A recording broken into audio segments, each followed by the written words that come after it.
Take a slow breath in and let it out gently. There is a kind of faith that feels steady and confident. And then there is the kind of faith that feels quiet, uncertain, and unresolved. This episode speaks to the second kind, the kind of faith that keeps going, even when understanding has stopped. There are seasons when life moves forward without explanation, when prayers don't lead to answers, when doors don't open or close clearly, when God doesn't explain his timing, when circumstances don't make sense, and in those seasons, trust becomes difficult. Not because you don't believe in God, but because you don't understand him. Let's name this gently. Not understanding what God is doing can feel unsettling. It can feel destabilizing. It can feel like standing on unfamiliar ground.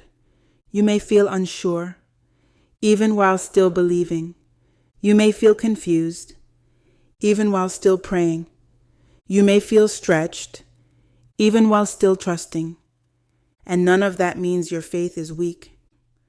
Faith was never meant to remove uncertainty. Faith was meant to carry you through it. Many people believe that strong faith always feels confident. But some of the deepest faith feels quiet. It doesn't shout.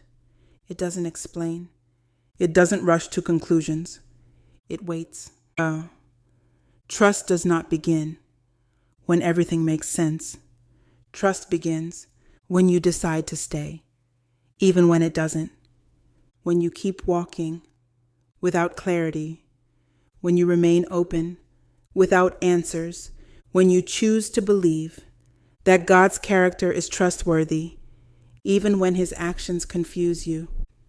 If you're in a season right now where you don't understand what God is doing, where you're asking questions that don't have immediate answers, where your faith feels stretched between hope and uncertainty, you are not failing. You are learning a deeper kind of trust. In this episode, we're going to explore what trust really means. Not as certainty, but as surrender. Not as clarity, but as steadiness. Not as knowing the plan, but as trusting the one who does. Take another slow breath in and let it fall out softly. You don't have to understand everything to keep walking with God, and you don't have to have answers to be held by him. Let's talk honestly about why not understanding God feels so uncomfortable, because the discomfort isn't just spiritual, it's human. The mind is wired to look for patterns, for explanations, for cause and effect. When something happens, your mind asks, why? What does this mean? What comes next? How do I prepare? Understanding gives the mind a sense of safety. So when understanding is missing, the mind feels exposed, unsettled, unanchored, vulnerable. And in that space, trust feels harder. You may notice this in yourself. You replay conversations with God. You revisit prayers you've prayed. You search for signs you might have missed. You wonder if you misunderstood something. You ask if you waited long enough, trusted enough, surrendered enough.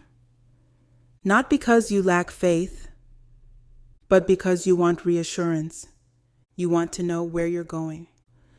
But here is a gentle truth. That often changes the way we see trust. Understanding gives comfort, but it does not build trust. Trust is built when comfort is absent.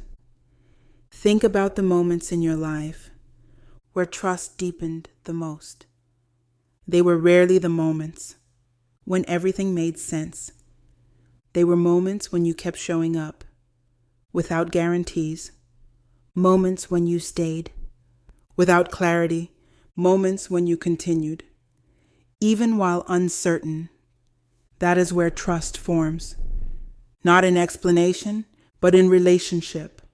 God does not withhold understanding to confuse you. He does not remain silent to test your loyalty. Sometimes He allows uncertainty because certainty would keep you focused on the plan, while trust keeps you focused on Him. When you understand the plan, you rely on the plan. When you don't understand the plan, you rely on God and reliance. Is the soil where trust grows? Take a slow breath in and let it out gently if you've been feeling unsettled because things don't make sense. If your mind has been searching for clarity, if you've been trying to piece together what God might be doing, you can pause that effort here. Not because questions are wrong, but because trust does not require answers to begin forming. In the next part, we're going to explore what trust really is and why it looks very different from how we often imagine it. Stay here. You don't have to rush this kind of faith. Let's gently redefine what trust really is, because many people believe trust means feeling calm, feeling confident, feeling certain. But trust doesn't always feel peaceful. Sometimes trust feels exposed. Sometimes it feels unresolved. Sometimes it feels like standing still without knowing what comes next. Trust is not the absence of questions. It is the decision to stay, even when questions remain. Trust is not pretending you understand. Trust is acknowledging that you don't and choosing to lean anyway. It's saying, God, I don't see the full picture, but I believe you do. God, I don't understand this season, but I trust your heart. God, I don't know where this is going, but I will not walk away from you. That kind of trust is quiet, steady, and deeply courageous. There is a difference between trusting outcomes and trusting God. Trusting outcomes says, I'll trust you when things turn out the way I hope. Trusting God says, I'll trust you even if the outcome is different than I imagined. One depends on circumstances. The other depends on character. When you don't understand what God is doing, you are invited to trust, not His explanations, but His nature, His faithfulness, His goodness, His consistency, His love. Those things do not change, even when circumstances do. Take a slow breath in and let it out gently. If your trust has been shaken, because life didn't unfold the way you expected, if you felt uncertain, because God didn't explain Himself, if you've wondered whether trusting Him still makes sense, know this: trust is not broken by confusion, it is refined by it. In the next part, we're going to talk about something very human: what happens when waiting stretches your faith, and how God meets you in seasons that feel unresolved. Stay here. This is where trust becomes lived, not just believed. Let's talk about waiting, because waiting is often where trust feels the most fragile. Waiting stretches the soul. It exposes impatience. It reveals expectations. It surfaces fears we didn't know were there. When answers don't come quickly, the mind fills the space. It imagines outcomes. It anticipates disappointment. It wonders if time is being wasted. It questions whether anything is happening at all. And waiting can quietly make you doubt, not just the situation, but yourself. You may begin to ask, am I waiting correctly? Did I hear God wrong?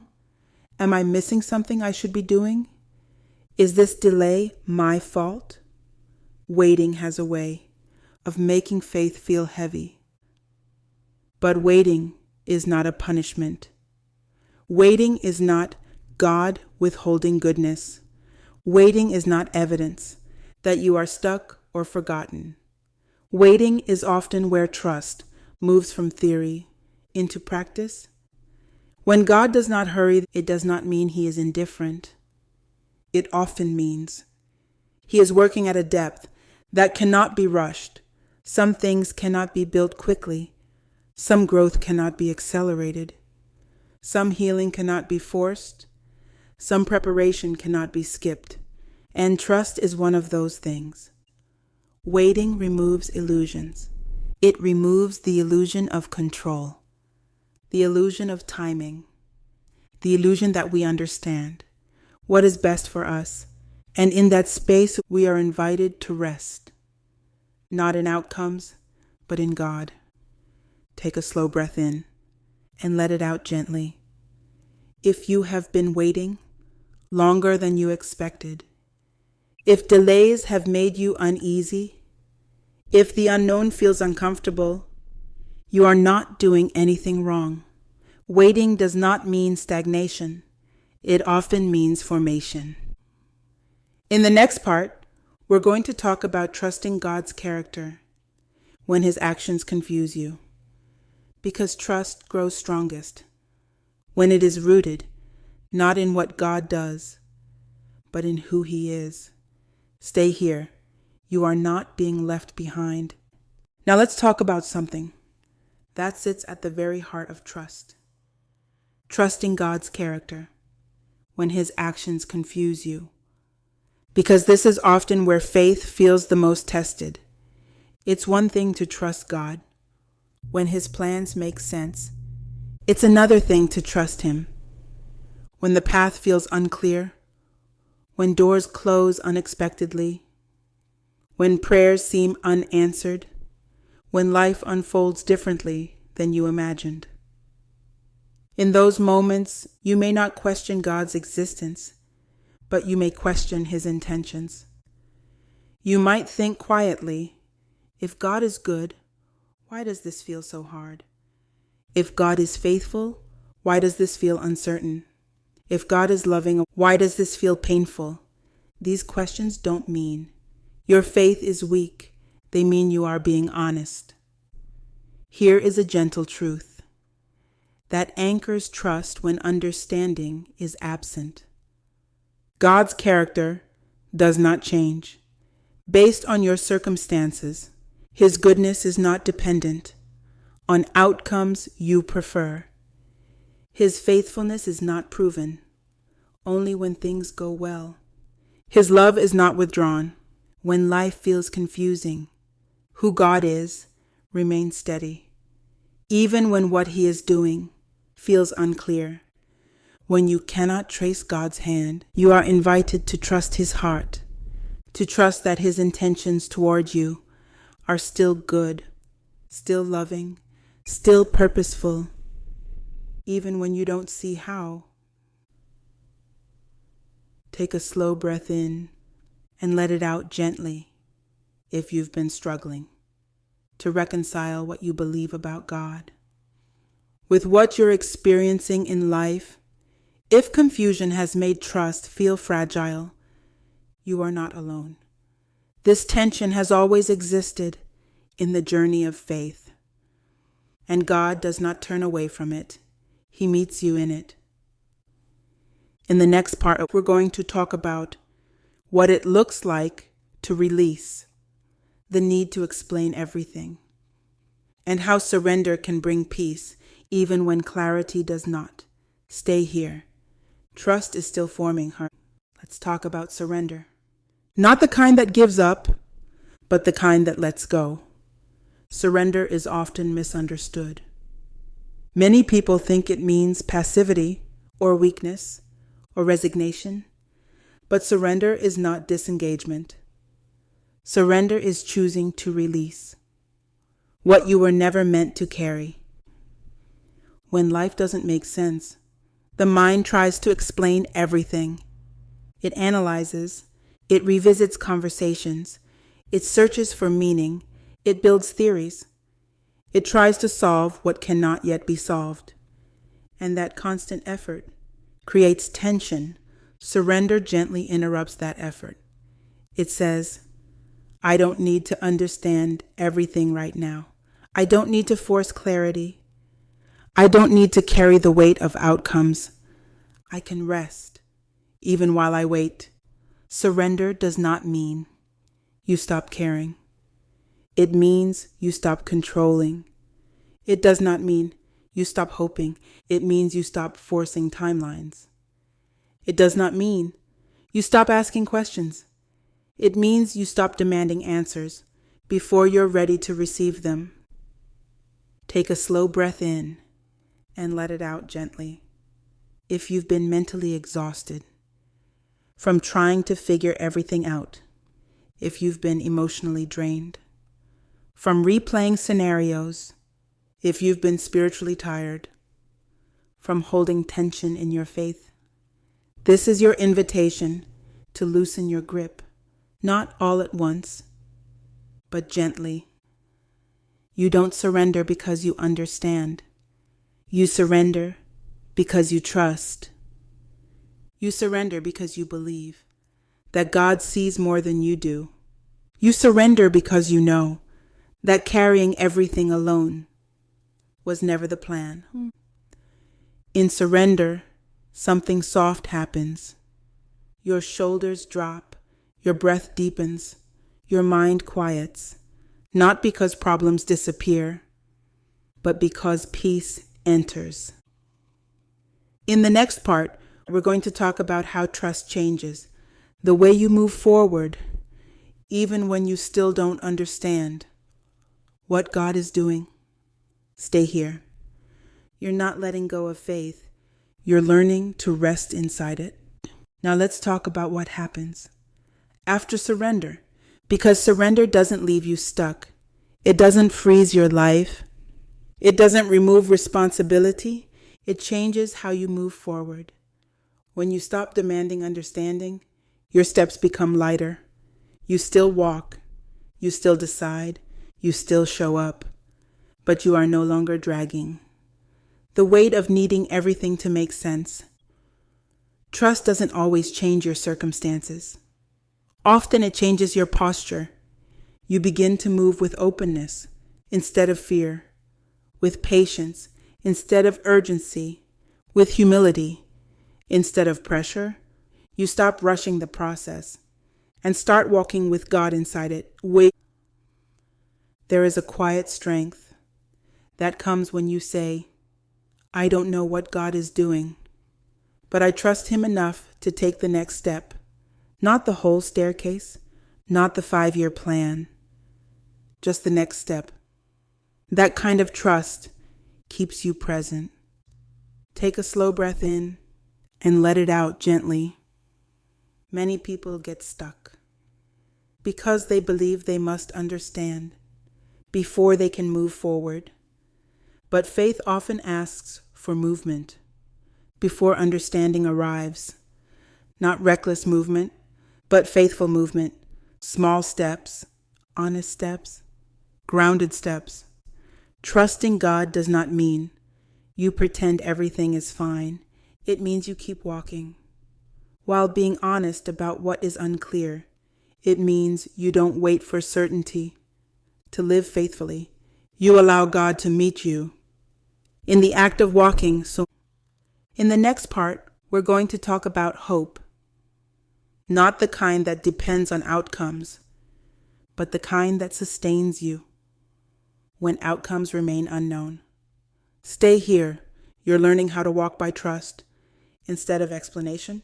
Now let's talk about hope. Not the kind of hope that waits for circumstances to improve, but the kind that holds you steady even when nothing changes. This kind of hope is quiet. It doesn't rush ahead. It doesn't demand timelines. It doesn't collapse when answers are delayed. It stays. Hope rooted in understanding is fragile because when understanding disappears, hope often disappears with it.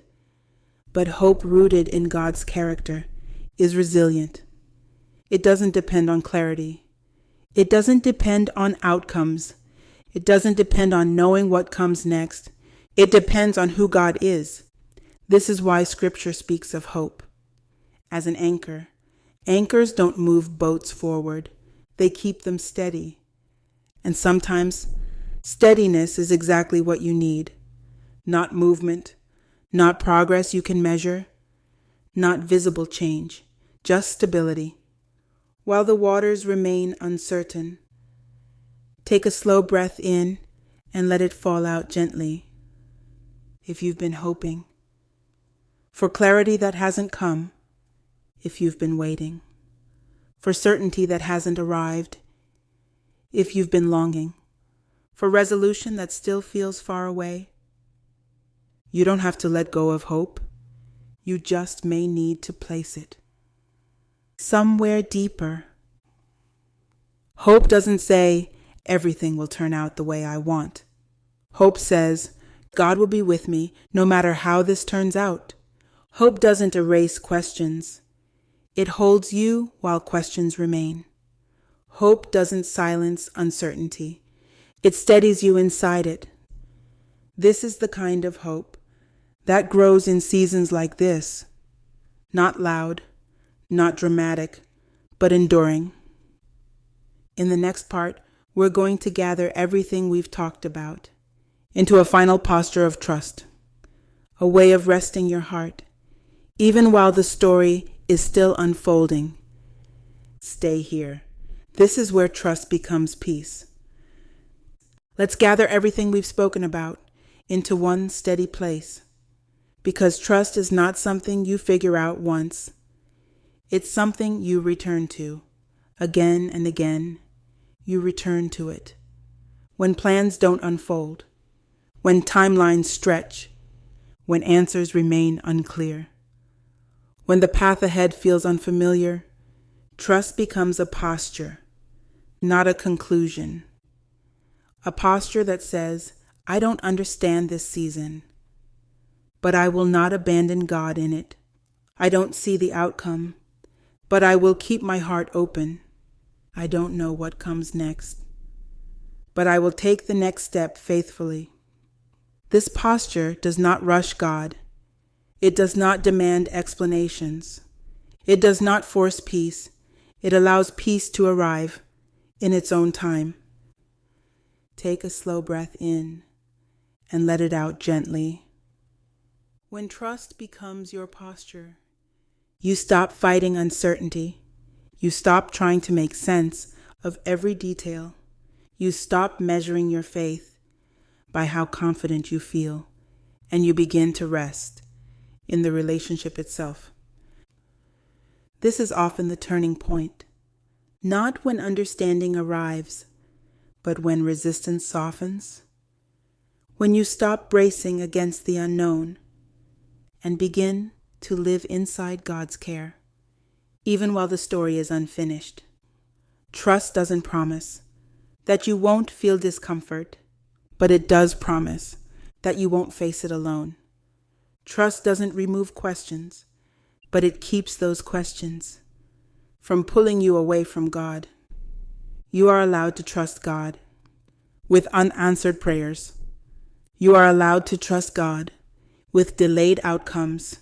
You are allowed to trust God with confusion you cannot resolve.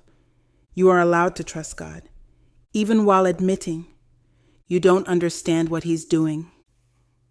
In the final part, we're going to seal this posture of trust with prayer, a prayer not for explanations, but for steadiness, not for certainty, but for peace. Stay here. You are being held even now. Let's bring everything into prayer. Not a prayer for answers, but a prayer for trust. God, you see every heart listening right now. You see the places where understanding is missing. You see the questions that remain unanswered. You see the seasons that feel confusing and unresolved. And yet, you have never left. God, we release the need to understand everything. We release the pressure to make sense of every delay.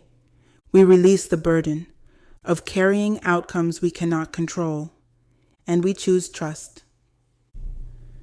For those who are waiting, bring steadiness. For those who feel uncertain, bring peace. For those who are tired of not knowing, bring rest. Teach us to trust you, not because we understand your plans, but because we know your heart. God, when clarity does not come, be our anchor. When answers feel far away, be our reassurance. When the path is unclear, be our guide. When faith feels stretched, be our strength. Help us walk forward, one step at a time, not with fear, but with trust, not with urgency, but with patience, not with pressure, but with peace. Take a slow breath in and let it out gently. May your heart be steady, even in uncertainty. May your faith be anchored, even without answers. May your trust grow quietly, day by day. May you feel held, even when you don't understand. God is not finished. God is not absent. God is with you, even now. Rest in that truth.